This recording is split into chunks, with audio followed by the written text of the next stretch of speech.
Hello, today we will solve example of load computation on bridge for the two-span concrete bridge as shown like this. This is a typical elevation of that bridge. This is span 1 and this is other span. This is the interior pier. Okay, this is a two-span concrete bridge.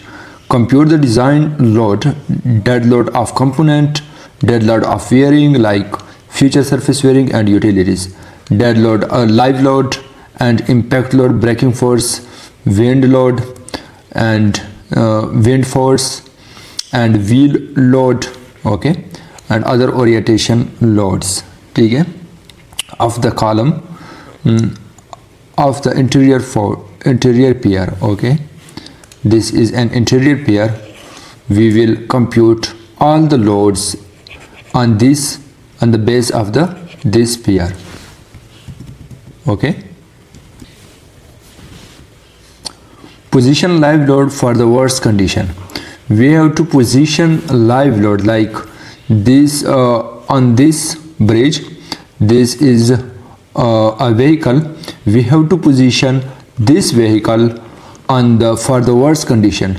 If we position this vehicle on that, if I erase this, if I position vehicle on this place, the load on this pier will be lesser. And if you position vehicle on this and we erase this, and the load will on this pier will greater as compared to this vehicle if I remove this vehicle. Okay, so we have to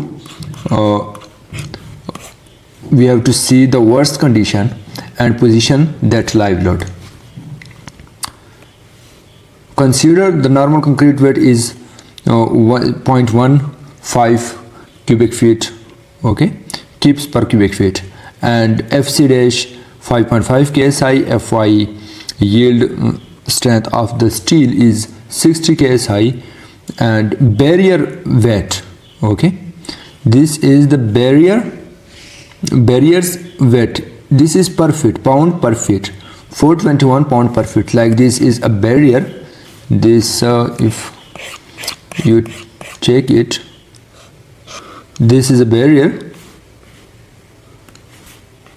This is barrier throughout, and if I cut this 1 feet barrier in running feet, 1 feet, its weight will be 421 pound per feet. Okay, so its 1 feet weight is 421 pound, means 0.421 kip.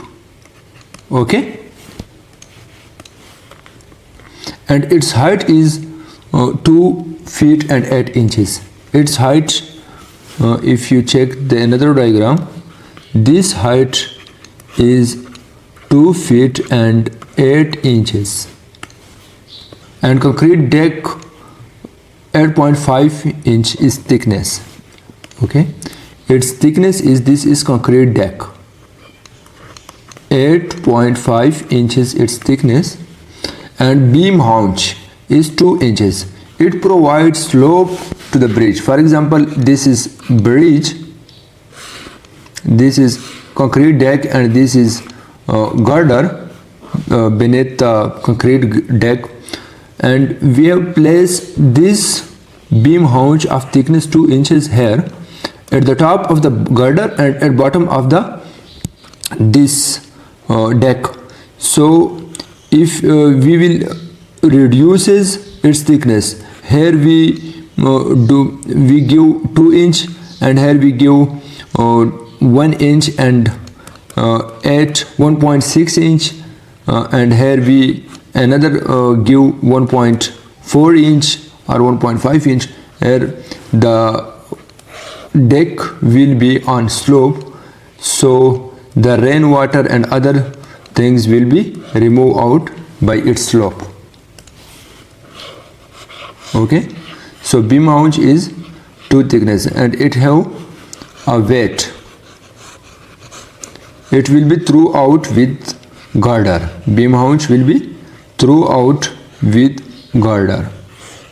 Like if you see here, if I place beam haunch here and here beam haunch, and it will be throughout this load, and from here to here this is 85 feet, and from here to here this is also 85 feet. Okay, and the beam haunch is 2 inches stay in place formwork. So it's stay in place formwork. If you see here, this will require a form, this will require formwork, and it should stay in place. There are 2 types of formwork. One is stay in place formwork and the other is temporary formwork. So the temporary formwork will be provide if the concrete is, this concrete is set up, then the formwork will removed. In this case, this the stay in place formwork, and it will have load. Okay, so this stay in place formwork weight is 20 feet, 20 pound per square feet, means 0.02 kip per square feet. Okay.